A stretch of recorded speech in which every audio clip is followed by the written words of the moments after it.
diprakarsai oleh Emir Ishak Djokorohisurjo, Menteri Ekonomi pada masa Kabinet Ali I, berisi pemberian kredit dan lisensi pemerintahan untuk pengusahaan swasta nasional pribumi agar dapat bersaing dengan pengusaha non-pribumi. Namun program ini gagal karena pengusaha pribumi masih miskin dibandingkan pengusaha non-pribumi. 5. Persetujuan Finansial Ekonomi (FINEK) dipimpin oleh Anak Agung Gede Agung tanggal 7 Januari 1956. Disepakatan FINEK yaitu A. Hasil KMB dibubarkan. B. Hubungan FINEK Indonesia-Belanda didasarkan atas hubungan bilateral. C. Hubungan FINEK didasarkan pada Undang-Undang Nasional Pemerintahan Belanda tidak mau menandatangani sehingga Indonesia mengambil langkah secara sepihak pada 13 Februari 1956. Kabinet Burhanuddin membubarkan Uni Indonesia pada tanggal 3 Mei 1956. Presiden Soekarno menandatangani pembatalan KMB.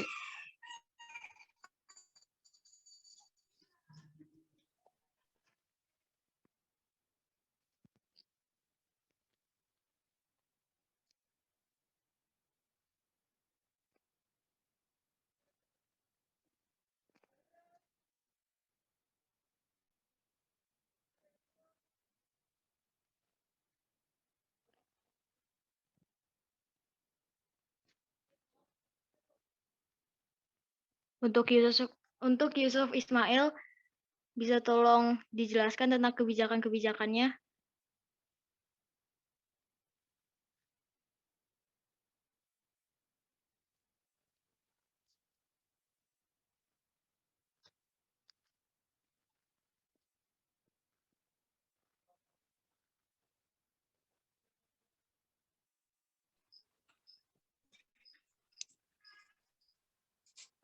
Kebijakan. Kebijakan. 6.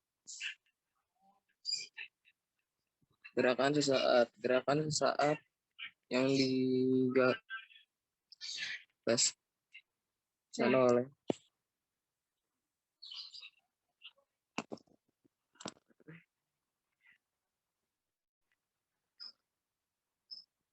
oleh Mr.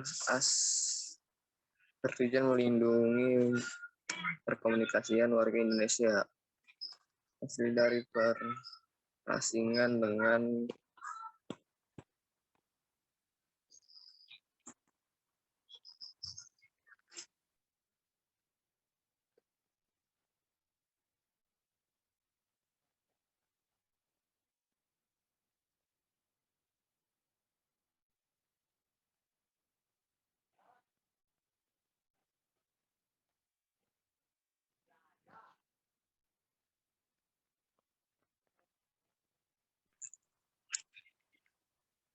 tujuan nasional perusahaan Nasintap dimulai Desember 1958 yang dikeluarkannya Undang-Undang tentang Nasional Perusahaan memiliki tanda 8 Musyawarah Nasional Pembangunan MUAP. Tujuan diadakan MUAP adalah untuk mengubah rencana pembangunan agar dapat dihasilkan rencana pembangunan yang menyeluruh untuk jangka panjang namun tidak berjalan baik karena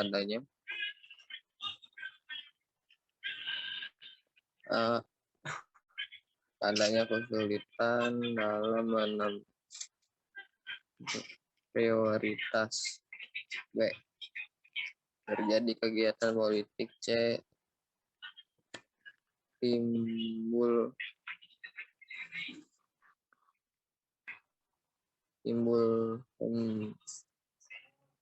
PPKI. Sakit loh aku.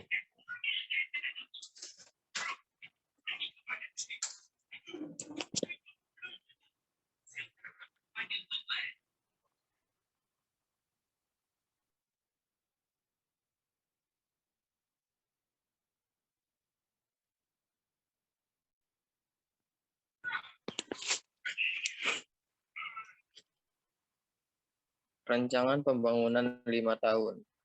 Pada awalnya kabinet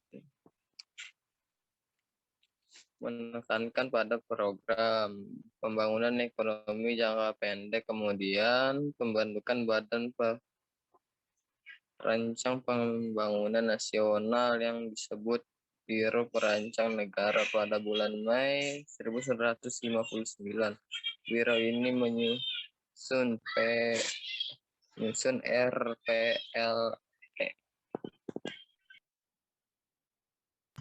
Kesimpulan, demokrasi liberal tidak cocok dengan kepribadian bangsa Indonesia hingga akhirnya mengalami keruntuhan. Karena dominannya politik aliran sehingga membawa konsekuensi terhadap pengelolaan konflik, basis sosial ekonomi yang masih lemah, dan struktur sosial yang masih sangat hierarkis. Baik, apakah ada yang ingin bertanya?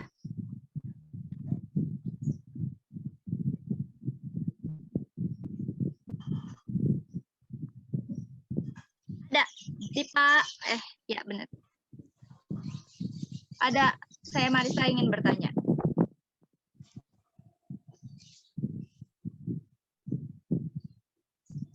Halo.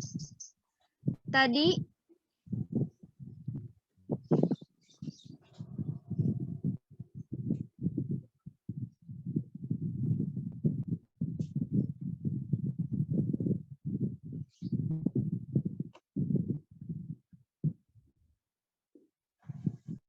saya mau bertanya, tadi kamu menyebutkan bahwa Indonesia hanya mengandalkan ekspor pertanian dan perkebunan.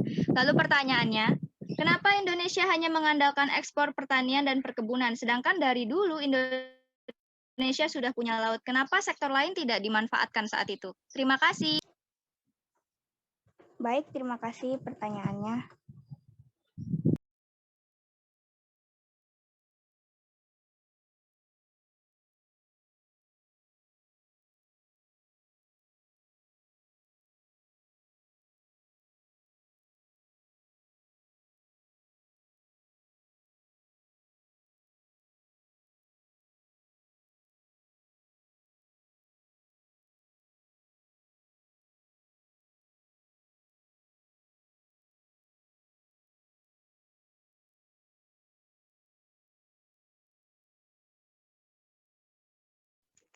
Baik, Marista, saya akan menjawab pertanyaan Marista.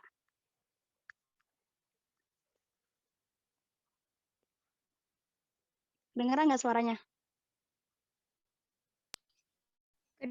Dengeran. Jadi kan tadi kenapa Indonesia nggak manfaatin sektor lainnya kan? Itu karena pas di zaman itu, di masa itu tuh banyak keterbatasan dana dan sumber daya manusia. Jadi buat ngelakuin, buat nyari upaya lainnya itu terhambat karena hal itu. Itu Marista. Baik, terima kasih Jadi jawabannya, Nanda.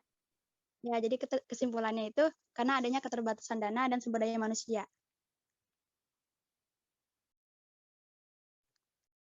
Baik, apakah ada yang ingin ditanyakan lagi?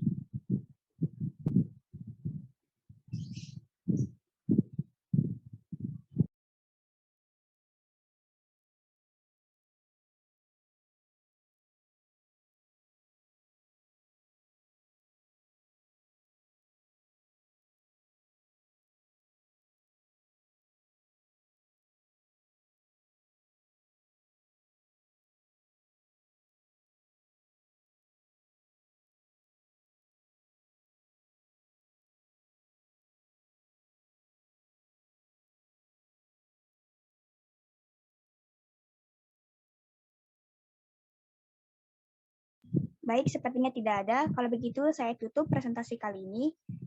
Terima kasih. Wassalamualaikum warahmatullahi wabarakatuh.